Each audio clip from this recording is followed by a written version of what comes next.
My name's Ken Christian. I've lived in Kamloops for the last 40 years. I came to here right after university, and I love the place. My wife and I, Brenda, have raised our 3 children here, and this is where we want to live and want to contribute. Well, the journey to decision to run for mayor actually started in 1993 when I ran for the first time for a school trustee position. And I have ran in 8 consecutive elections in the city of Kamloops. I was 18 years on the school board, and after my children moved through that system, I felt it best to move along and let someone with young kids get into that area. And Peter Millibar convinced me to run for council. I've had 2 successful terms on council, and I'm looking forward to this opportunity to seek the mayor's chair in Kamloops. Well, the top priority for me, without a doubt, is the completion of the $417 million patient care tower at Royal Inland Hospital. You know, that hospital has served this region really well over the 100 or more years that it's been around, but it's tired. And as I look around the Interior Health Authority, I see investments in Kelowna General Hospital, Vernon Jubilee Hospital, Penticton Regional Hospital, and it is time that Royal Inland had this upgrade for its patient care areas in particular. We've looked after emergency areas, we've looked after operating rooms, but really where the patients hang out, we need some improvements. And this project, it just needs Treasury Board approval, and we had with the last government commitment to do that. If I'm successful as mayor, I will be pursuing this government relentlessly to make sure that that project stays on task and on time. It will be the biggest single construction project in the history of Kamloops. It will provide trades and construction jobs for its 4-year build-out. But more than that, it will help us attract physicians and healthcare professionals to Kamloops, and that's part of the problem that we have. And I think it's that if you build it, they will come kind of mentality. We have a relationship with the South Okanagan Medical School, which operates out of UBCO. We already have 6 positions here, and the ability to enhance our hospital will just make that a better opportunity for training and subsequently a better opportunity for attracting physicians to Kamloops.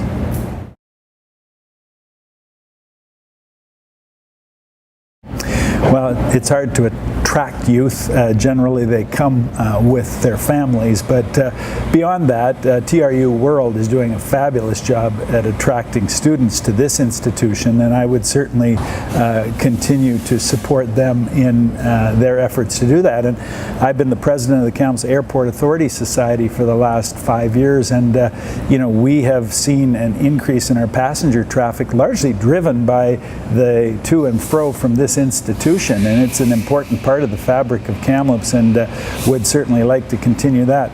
Beyond that, of course, you have to make available jobs that are going to be things that students from this institution would like to pursue in their own area.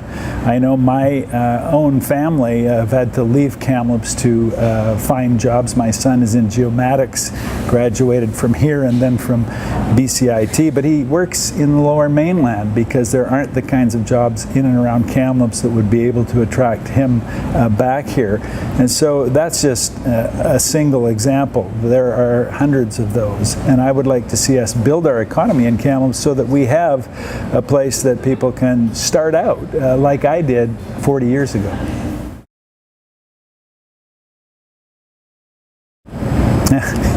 Yeah, it's an interesting question. I was just recently in Eastern Canada, and I talked to a lot of people that had been to Kamloops, and I asked them the very question, what do you remember about Kamloops? And they didn't remember much, unfortunately. They either came on the Rocky Mountaineers, spent the night and left, and it was sort of between the greatness of Vancouver and the majesty of the Rockies that they found themselves in Kamloops.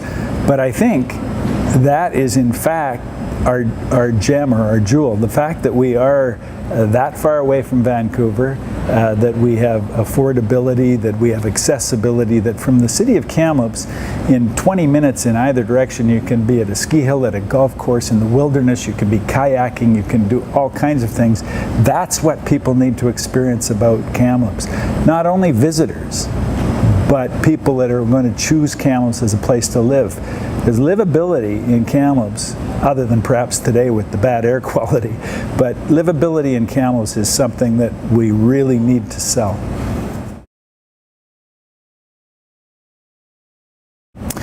Well, I think as it relates to this institution and perhaps your audience, it's that Peterson Creek bike path. We need to connect the TRU precinct with downtown, and cycling or even walking down Columbia Street is not a very attractive option. And so the ability to do that through the Peterson Creek corridor and to move people back and forth there, I think makes a lot of sense. My vision for Kamloops is not a North Shore, South Shore thing, but it's rather a downtown Kamloops that includes the Victoria Street area, the Tronquil corridor, and the TRU precinct. And I think this is a precinct that we have to breathe some life back into after 5 o'clock at night. It's a great institution. We've got great people here, but we tend to leave it alone at night. And the fact that we're now starting to put some housing up here, we've got the new Iron Horse Brew Pub around the corner, we've got a number of retail options, the potential to redevelop the Sahali Mall, I think will make this an attractive part of downtown. And we should be able to move around our downtown very ubiquitously. We should be able to seamlessly get on transit. We should be able to seamlessly drive if that's our choice, and not have obstacles in our way. And I think the biggest obstacle to me right now is that one that will be solved by having walking and biking trails directly linking us to the Victoria Street portion of our downtown.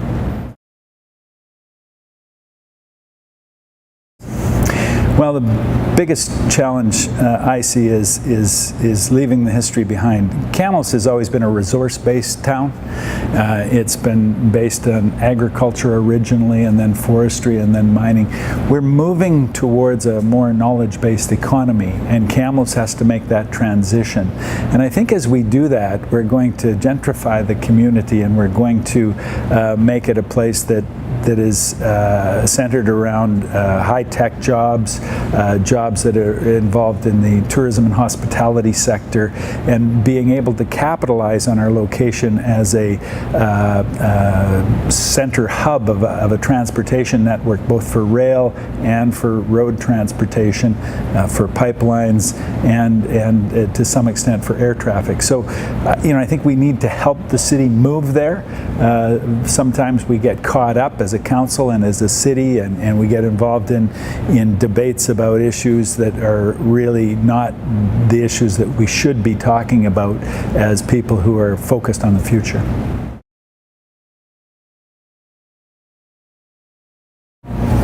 Well, I've had a lot of achievements professionally. For 37 years I practiced public health. I've been given awards and different things through my professional career.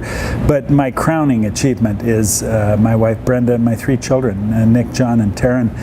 Taryn is a graduate of TRU, graduated last year from the School of Nursing.